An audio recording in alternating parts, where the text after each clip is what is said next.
Hey guys, if you're looking for help with your Amazon business in terms of troubleshooting or strategy, visit sellersessions.com/consultancy or drop me a message to danny@sellersessions.com. Hey guys, welcome back to Seller Sessions. Again, I bring back Rob. How you doing, Rob? You good? Yeah, good, thanks. Good. Yourself? Yes, not bad, not bad. So today, it's still Amazon related, but we're going to be talking about eBay. A couple of things to the top of the show is one of the interesting news articles from CNBC about what seems to be that Amazon is poaching sellers from eBay. Now, I'm not being funny. Amazon's like this big machine. eBay, for most Amazon sellers, eBay makes up a tiny percentage of their sales in most cases, not all cases, but maybe 5%. You then got to think is like, does Amazon really need that extra 5% to go after, leave eBay alone, like give them something to work with off the platform? The thing that I think is as well, are the sellers that they're poaching actually going to be sellers that they want on their platform? Because if they're good sellers, they're probably going to be on Amazon anyway. And if they're selling like new products and things like that, innovative things. But if they're just reselling stuff they've bought, if they're selling sort of tuck from their attic or whatever, they're probably not the kind of seller that Amazon wants. But you know what this reminds me of? Do you remember when Airbnb got started?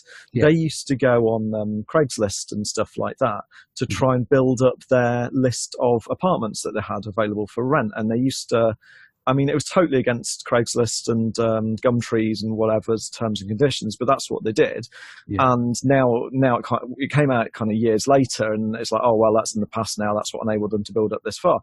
And it just seems to me like Amazon will do whatever they want because they think they can get away with it. And I think this article kind of feeds into that in a way, because it might make some people think, oh, I could sell on Amazon as well. I think Amazon just don't care, to be honest. Yeah, just going through it, says eBay is accusing Amazon of unlawful and troubling, expressive words there, poaching of merchants on the platform. The company said on Wednesday, Amazon employees have been using eBay's seller messaging feature to sway merchants over to Amazon, eBay claims. The scheme has been going on for several years and in several countries, it says. eBay issued a cease and desist letter earlier this week. We have uncovered an unlawful and troubling scheme on the part of the Amazon platform to solicit eBay sellers to move to the Amazon platform, said in a statement. We have demanded that Amazon end its unlawful activity and will take the appropriate steps as needed to protect eBay. Obviously, there's a bit of, flannel in the wording now to make it more more dramatized for the article. But I don't get it. Why would you, I'm not being disrespectful towards the platform, but I just don't understand why they would chase a tiny slice of the pie, And I've seen somewhere else, I haven't got the article in front of me, the other one, but it's basically saying that Amazon will look into this and, do their research. But that's corporate speak, isn't it?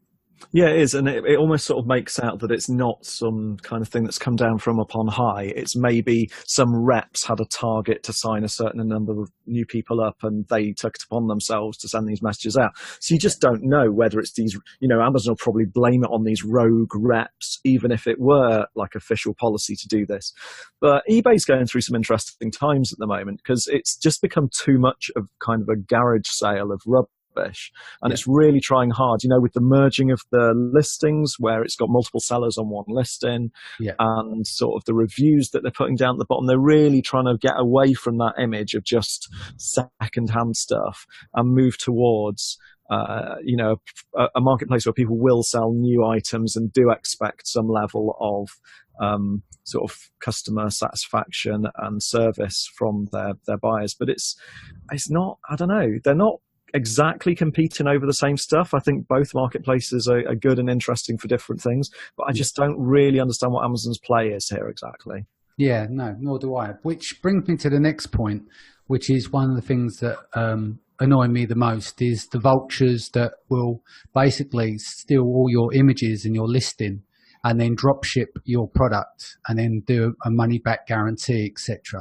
That annoys me. I know that what most people turn around and say is like, oh, look, you're creating extra sales. But I think if you spent time on packaging and branding and everything else, and then someone's taking your images and putting those ugly kind of affiliate marketing, you know, like them gold, shitty looking badges, like someone's just peeled off the back of a magazine in 2002, like really out of date design, something that you'd find on one of those kind of warrior style forums, you know, like in really ugly back in the day style forums. You know, that annoys me.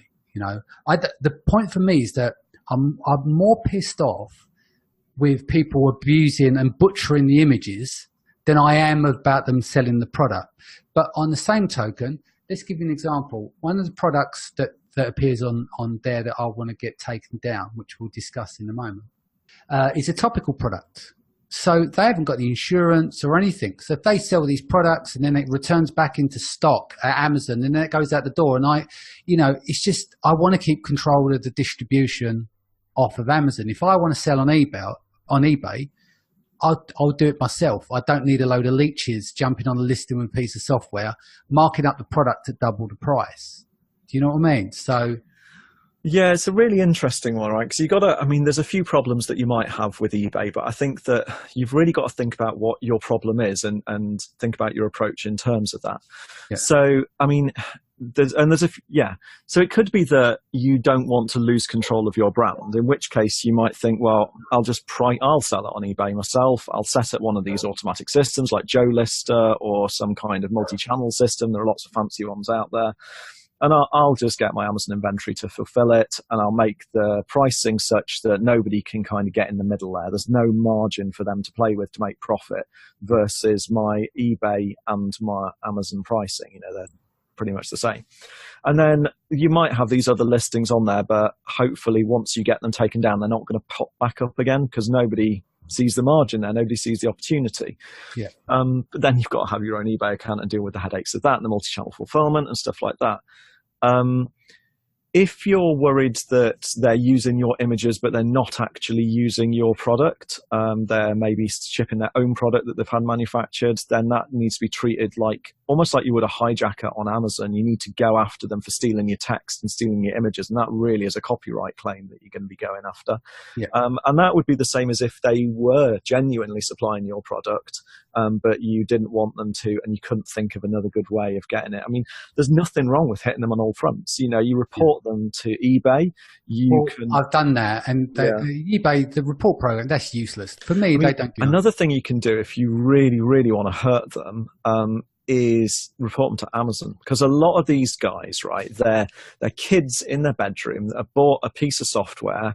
I won't name it here, but I do know what it is that they use to synchronize these listings. It promises them easy riches, so they synchronize stupid thousands numbers of listings. It automatically goes and buys the product from Amazon and ships it out when they get an order. But they're abusing their Amazon Prime benefits to do this normally, to get the free postage, which is of course against Amazon Prime terms and conditions.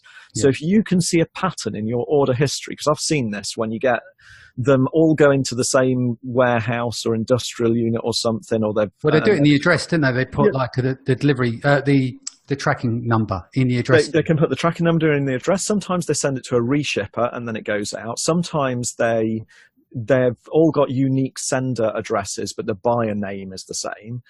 Sometimes, and you can tell these guys really easily, because if you know your average order value, and this one is like multiple sort of standard deviations away from your average order value, you know, if it's way, way, way above, you can spot them.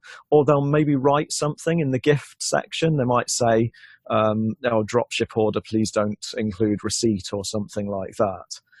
Not really understanding the control that we have over FBA orders. But you can certainly go after Amazon for it, as well as going after eBay, as well as going after the seller directly, if you really want to shut them down. Let's get into that, because you've got some letters that you've designed up, because you're a photographer by trade as well, aren't you? So you've got a background in the history there as well as comments. Exactly right. So that's what I started out with. And so I've been selling photos on the internet for a long time. There's a lot of people out there who don't respect the time and effort it takes to create photos. So I learned to kind of find people who are ripping me off and deal with it, and sort of got some sort of contracts and notices and whatever sorted out that I can send to people to get them taken down. And I was sort of doing that for a while. Then I got into selling online. And actually what it started with was I got a free plush toy in return for getting my car insurance with a certain comparison website, and I took some really nice photos of it because I didn't want this thing. I thought, well, I saw them on eBay going for 35, 40 quid, and I thought, well, I could do with 35, 40 quid more than I could do with this silly toy. Yeah. So I thought I'll photograph that and I'll sell it. And I did that, and it sold very quickly. And I noticed because I'd got the best photos, I'd got the highest price. I'm quite good at photos, quite good at listings too. I'd got the highest price, and so other people then started nicking my photos. Yeah. And I thought, well, that's not on. I put effort into that. They're just piggybacking off me. Yeah. So I went after them with a copyright claim on that. Yeah. And that was reasonably successful. Even if they didn't, I actually sent them a bill. Like with a PayPal link for them to pay the infringement, and got some of them to pay. But even the ones that didn't, they were down quick. The payment is like when you payment thing's just a bonus, right? But if I can get them, it's all psychological. It's like late payment charges. I've got a construction business as well, and so we send out late payment charges to people. We don't expect the late payment charge to be paid, but psychologically, we still want to make sure the bill's paid, so they go, oh, right, we'll pay that now, but we're not paying this, so we'll get it done for you today. If it gets to the point when late payment charges are going to be applied, that very few people will pay them. They don't. That is kind of like it's a last minute sort of stab. I always tend to go the opposite actually than late payment charges. Just going off tangent a little bit here. What I tend to do is say, this is the price, and I'll give you a 10% discount if you pay early. Yeah.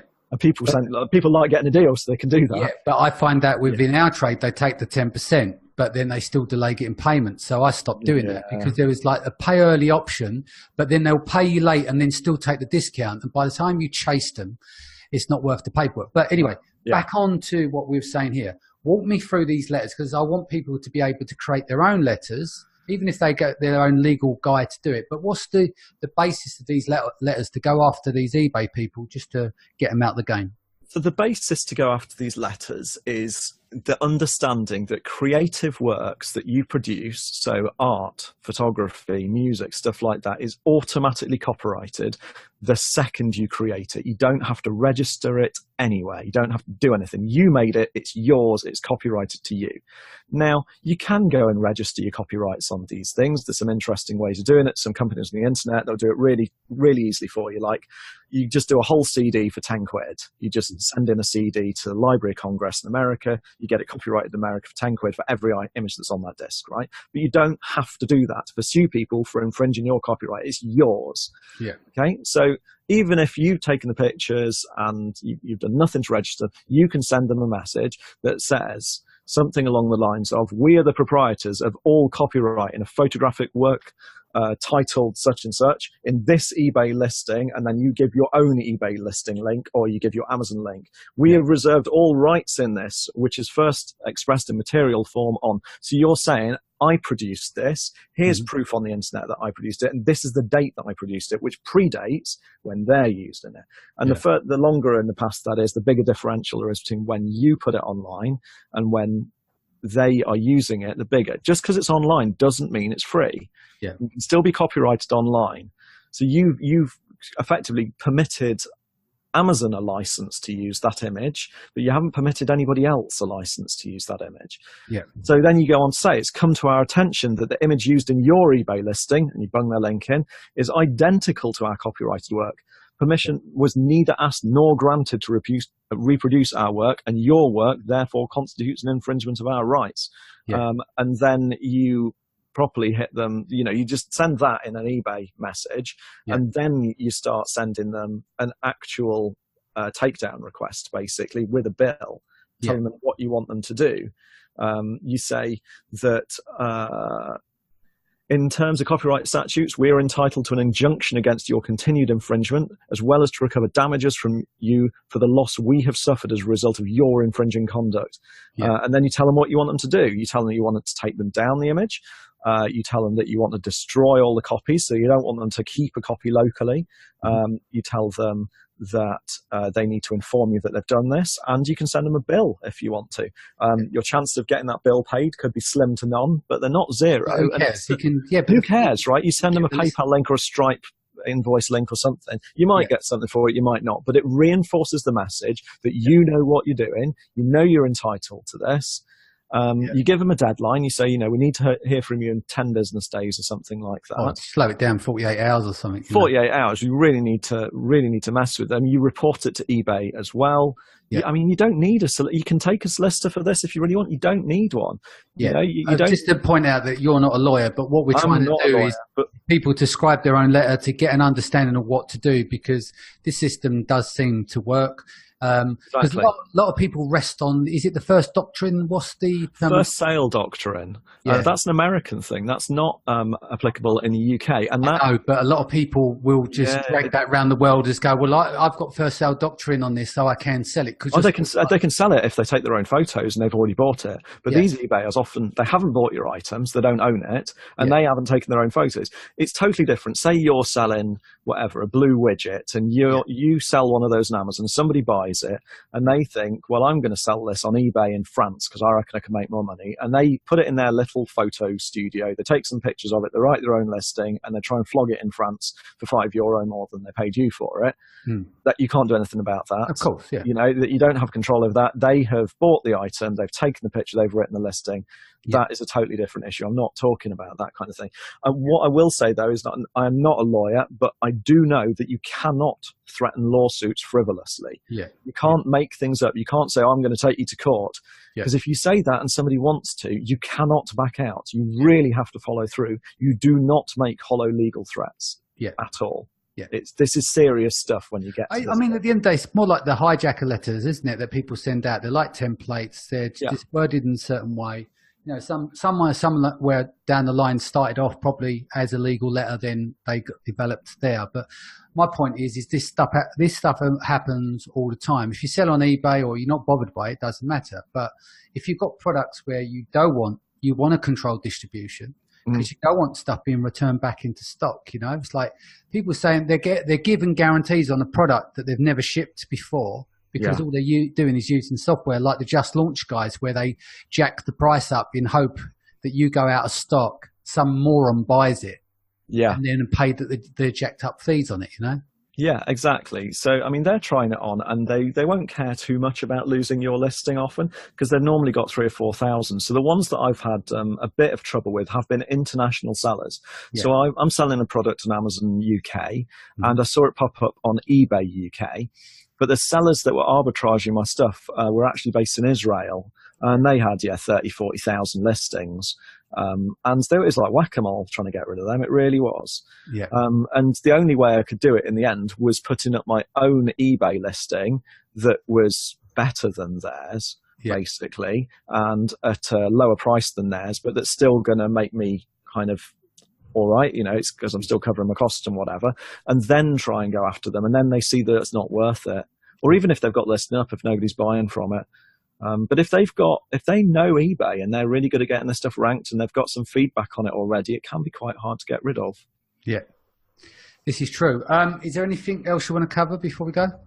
No, I think that's it. I think that it's just something to keep an eye on. Definitely set up the automated search alerts on eBay for your brand keywords and stuff like that to keep an eye on it. You'll get an email notification that will say if there's something that matches your search terms, so you'll know to go after this. Sounds good. Cool. If people want to reach out and have any questions, etc., what's the best way to reach you? So the best way to reach me is hi@mightydesigns.co.uk. Cool. Rob, thanks for joining us. Guys, thank you for joining us. If this is your first time, don't forget to hit the subscribe button, and I'll see you in a few days' time. Take care.